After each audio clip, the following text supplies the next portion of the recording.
This group is behind a number of projects that will be valued by the community for generations to come. From the Westland District, we have Heritage Hokitika.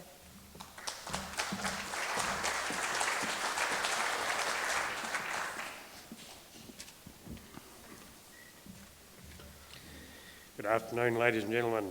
It's certainly my privilege to introduce Heritage Hokitika and their project this afternoon. They have constructed a kiosk up the Hokitika Cemetery, and that, along with their other projects, are to be considered for these awards. And the kiosk up the cemetery, it captures the history of the Hokitika jailhouse and the hospital, of course, that was there. Heritage Hokitika, their projects, they are very detailed and they're very precise in their research of historical data and the facts that they put into their projects. They certainly collaborate with other organisations, and this one's been in conjunction with the Hokitika Lions Club and the Hokitika Museum. And if you consider that much of New Zealand's history, it dates back to the west coast, Hokitika and the goldfields, and many of your ancestors perhaps come from those early beginnings. It's quite incredible that the projects that this group are undertaking are very much to the fore at the moment. Last week we hosted Eleanor Catton, who of course won the Man Booker Prize for her book, The Luminaries. She talks about these places and these structures of 150 years ago. And if you go to Hokitika and see the wharf, the custom house, the shipwreck and the kiosk, you'll know what we're on about. So introduce Bernard Preston and Russell Gugich. Gooey, all you gold diggers up there. We down here are Heritage Hokitika, and we're all about recording, maintaining our old goldfields history. See, Hokitika in 1865 was declared the most rising place on earth. It had 105 pubs or grog shanties. It had the busiest port in New Zealand. There were 41 ships in the port. They were stacked forward even at the wharf. Now, our winning information panorama, which we put on the terrace above Hokitika, well, it depicts the terrace of the mad, the bad, the sad and the glad. Who are the mad? Well, they were in the lunatic asylum. See, some of those 1860s miners, they actually went mad with the deprivations and the booze and the gold and the loneliness, and they had to lock them up. And that became SEAVIEW Hospital, which catered to hundreds of people throughout New Zealand. Now, who were the bad? Well, they were in the jail alongside, and they were the brawlers, the drunks, and the Irish Fenian uprisers and the murderers.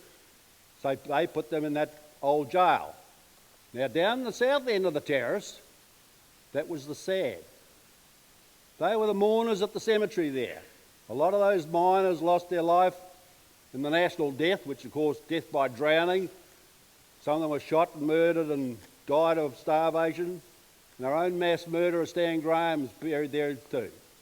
Now the glad were at the top end of the terrace, and they are in the Westland Hospital, which was built with hand saws and wheelbarrows, catered to all our needs until the shiny-ass bureaucrats in Wellington decided to legislate it out of existence, that it's no longer there. Now, Heritage Hokitika's first project was the Quayside wharf. We did that in 1990. We rebuilt the wharf. We restored the custom house, which is on the wharf. It's there looking over the sea now. And down towards the mouth of the river, we built a replica of a sailing ship. Now, this sailing ship used to sail in and out of Hokitika, and it was wrecked on the Hokitika Bar. So we built a replica there. And there were 42 ships wrecked on the Hokitika Bar, and that just brings home the history of those 42 shipwrecks. We opened the Quayside project with a wild foods festival, first in the world, and it was a hell of a success. It's still going flat out to this day, the Wild Foods Festival. Another restoration was the World War II pillbox. We nestled that into the beach and camouflaged it there. It one of the old original World War II field boxes. We keep it there to shoot all politically correct invaders, but too many of them are getting through, unfortunately. Now, our biggest and most iconic restoration is our Carnegie Library. That's it on the left. They wanted to bulldoze it. We said, nah, we got a committee together, got the right people, we restored it to its former glory. It's the best building in New Zealand, and it's got our museum in it. Now, another classic was the old lighthouse on the terrace. It had lost its top and it was looking pretty shabby, so we restored it to a resplendent glory, and it now looks out over the seas. Russell, your turn. Thanks, Bernard. Yeah, quite a list of projects there over the last 20, 25 years that we've carried out. I just want to dwell on basically the reason why we're here today and try to fit all these things into the context of what we're about.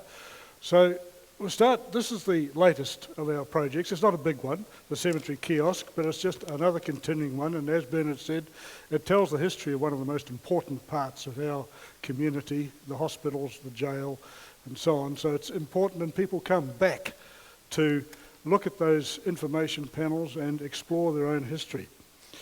The next slide demonstrates how we get things done. This was just the building of the kiosk. When you're dealing in heritage matters, the projects are way beyond just a small committee.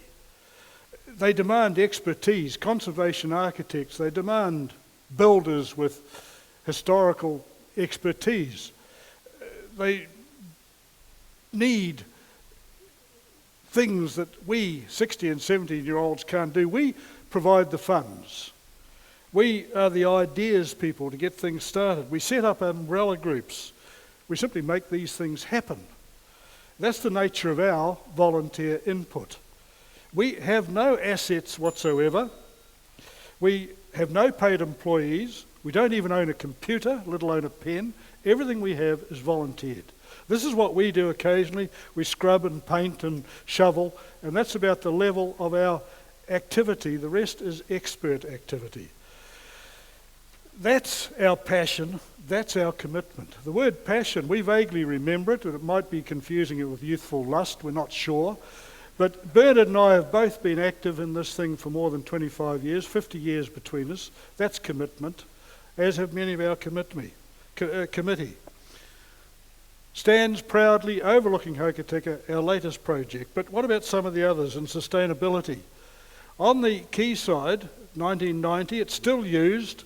For example, this Crimean War cannon is fired on ceremonial occasions. It sits on our quayside that we developed. That's sustainable. The Countess lifeboat here, developed or built in 1886, the oldest operable lifeboat in New Zealand. It's on our quayside in that shed that we put there and so on. That's sustainability. The Hokitika Wild Foods Festival, it was our idea. We had to give it away. It grew too big. 22,000 people crammed into town. $6.5 million a year came into the community. That's an impact. Creativity, innovation. That was, well, we started it. We couldn't hang on to it. The name Heritage Hokitika itself been picked up in the district with motels and guest houses and guided walks. You know, the heritage theme has now become a tourist part of Hokitika. The luminaries, the latest example. When Radio Live wanted to talk about the luminaries, they came to Heritage Hokitika.